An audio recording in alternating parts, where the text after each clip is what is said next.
Vamos falar aqui de alguns casos que ilustram essa questão da qualidade do casqueamento.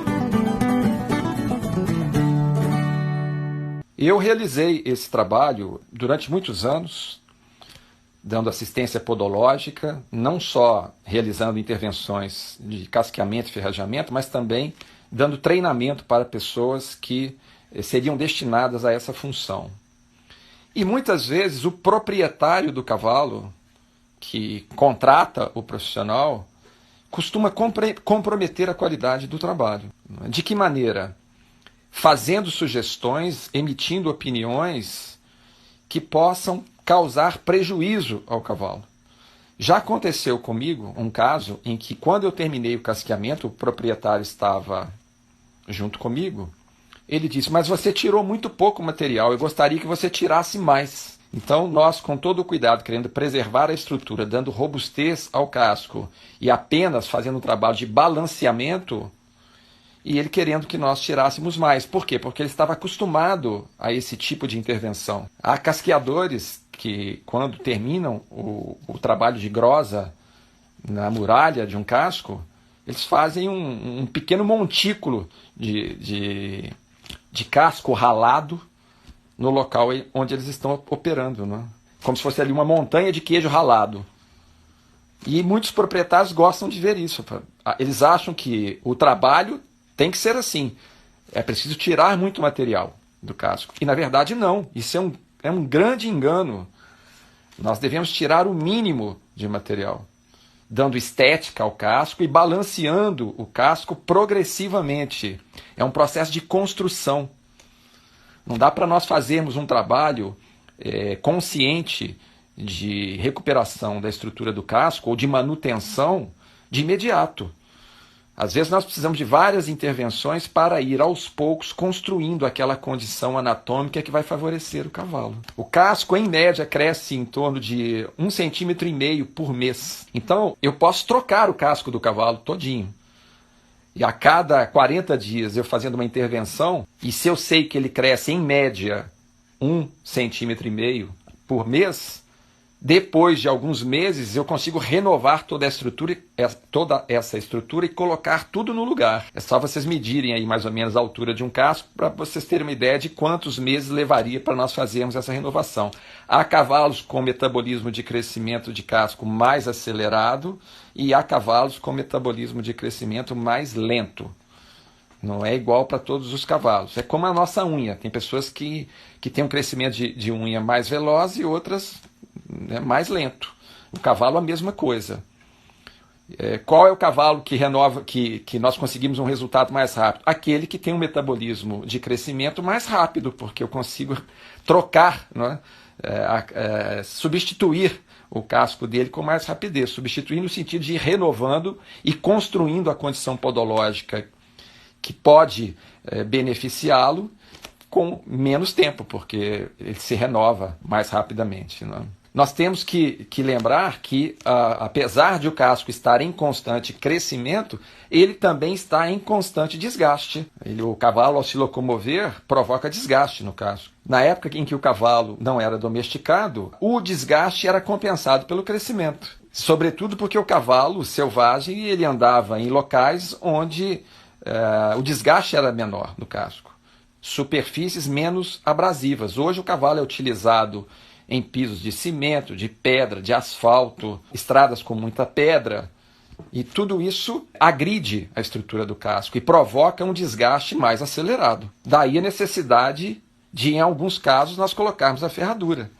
Quando é que a ferradura é necessária? Lembrando a vocês, quando o crescimento do casco não consegue compensar o desgaste. Eu tenho um desgaste mais acelerado que o crescimento, chega uma hora que vai atingir as áreas sensíveis e é necessário que o cavalo calce ferraduras para poder preservar a sua estrutura. Nós precisamos também lembrar que a aparação de casco, a importância dela é predominante com relação ao ferrajamento.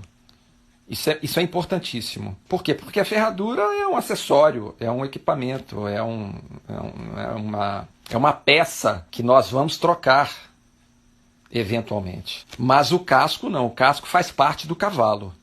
Nós temos que dar ao cavalo um bom casco, boas condições anatômicas para que ele possa estar bem sustentado e possa se locomover adequadamente.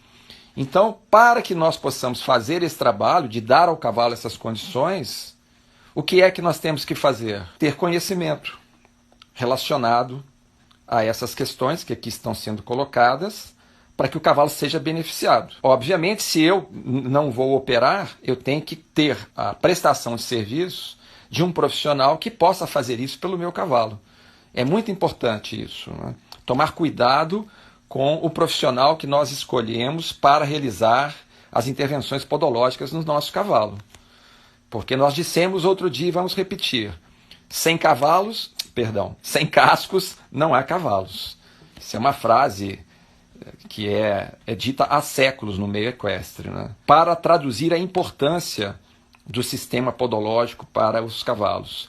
Qualquer atividade que eles venham realizar junto a nós, as suas ferramentas de trabalho serão sempre os seus cascos e o seu sistema e os seus membros locomotores. Essas são as ferramentas que o cavalo vai usar para nos servir. Não importa se é um cavalo de lazer, se é um cavalo de esporte, se é um cavalo de trabalho, se é um cavalo... Não importa o uso dele. As ferramentas que ele usará serão essas. Cascos e membros locomotores. Então, é uma parte, é um sistema do cavalo que precisa ser bem cuidado para agregar valor funcional ao animal. Um cavalo desprovido de uma boa assistência podológica, ele vai ter o seu valor funcional diminuído. Por quê? Porque ele não vai conseguir realizar as suas funções de modo competente. E pode até mesmo comprometer a sua vida útil.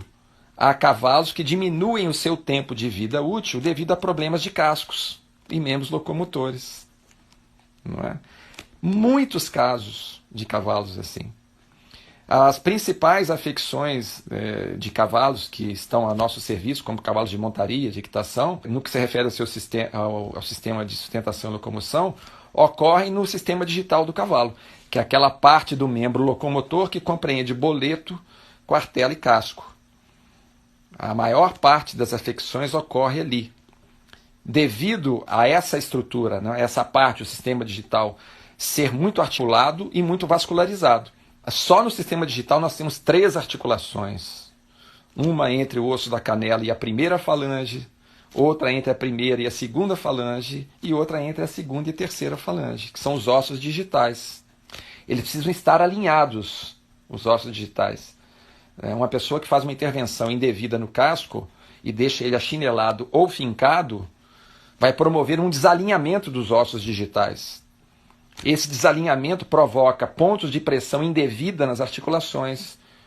E nas articulações existe ali um sistema de lubrificação. Há uma membrana que envolve os ossos e dentro dessa membrana um líquido lubrificante chamado líquido sinovial.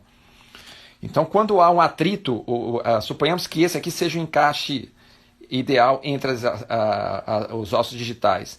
No caso de um cavalo achinelado, esse ponto vai mudar. Não é? Esse encaixe vai mudar.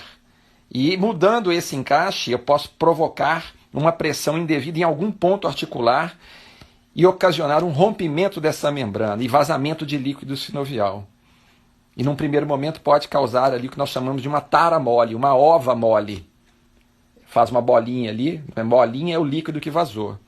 Se o problema persistir, o rompimento dessa membrana pode ficar mais sério, não é? Expor o contato entre os ossos, e agora o atrito entre o osso e outro pode provocar um calo ósseo, que é uma tara dura, uma ova dura. E o cavalo agora vai sentir dor e vai claudicar, vai mancar. E muitos desses casos levam o cavalo à aposentadoria. O cavalo não pode mais ser utilizado como montaria, devido a intervenções inadequadas promovidas nos casqueamentos e também nos ferrajamentos, né? Mas a ferradura, como nós dissemos, vai ser colocada no casco depois que ele estiver trabalhado. Então, se o casco for bem trabalhado, se nós promovermos esses balanceamentos, a ferradura está ali para evitar o desgaste, ela é para isso. A ferradura não resolve o problema de sustentação e locomoção do cavalo. O que resolve o problema É nós atuarmos nas intervenções de casqueamento, oferecendo ao cavalo condições anatômicas próximas das ideais. Frisem isso, anotem isso, isso é um detalhe importantíssimo, que é muito desprezado nos profissionais que atuam. Grande parte dos profissionais acham que a ferradura é que vai resolver o problema. E não é. A ferradura ela pode ajudar em muitos casos, melhorar alguns desvios temporariamente enquanto ela está ali, mas ela é colocada e vai sofrendo desgastes também, não é? Então o importante é nós sabermos cuidar do casco, ok? Não deixem de investir nesse cuidado. Né? Para agregar valor funcional ao seu cavalo, comece de baixo para cima, não é? Dos cascos para o cavalo.